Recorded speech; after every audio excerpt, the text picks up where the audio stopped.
Pour vraiment enfoncer le clou, imaginons deux capitaines de navire. D'un côté, nous avons le capitaine de l'entreprise traditionnelle.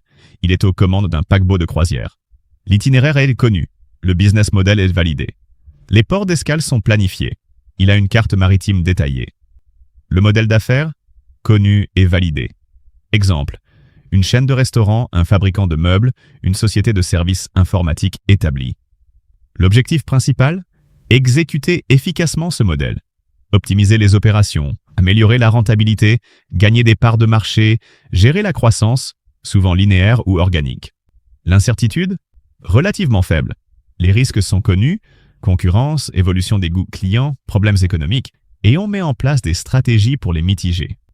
Le focus, sur l'efficacité, la qualité, la rentabilité et la pérennité. Prenons une entreprise comme Michelin. Leur modèle de fabrication et de vente de pneus est plus que centenaire. Ils innovent sur le produit, sur le marketing, mais le cœur de leur business model est l'exécution à grande échelle d'un processus maîtrisé. Leur défi est de rester leader, d'être plus performant que leurs concurrents.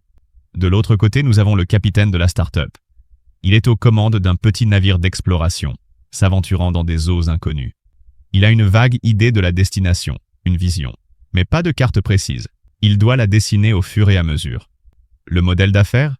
Inconnu. Il a seulement un ensemble d'hypothèses. Exemple, une nouvelle application mobile qui prétend résoudre un problème inédit, une plateforme B2B avec un modèle de revenu disruptif. L'objectif principal?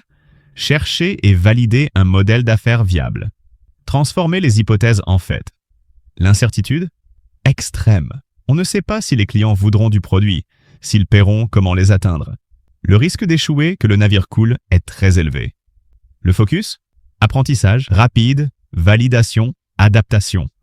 La rentabilité immédiate n'est souvent pas la priorité. La survie et la découverte le sont. Dropbox est un bon exemple. Drew Houston en avait marre d'oublier sa clé USB. Il a supposé que d'autres avaient le même problème et qu'une solution de synchronisation de fichiers simple serait utile. Mais c'était une hypothèse.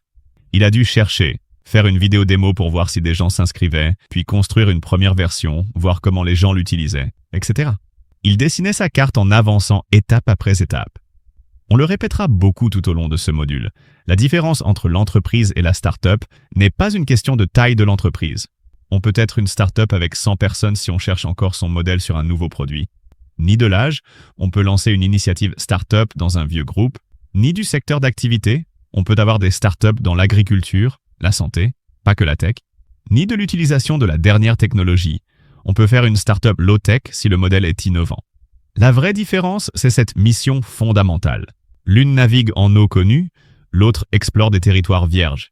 Et comprendre cela change tout dans la manière de préparer son voyage.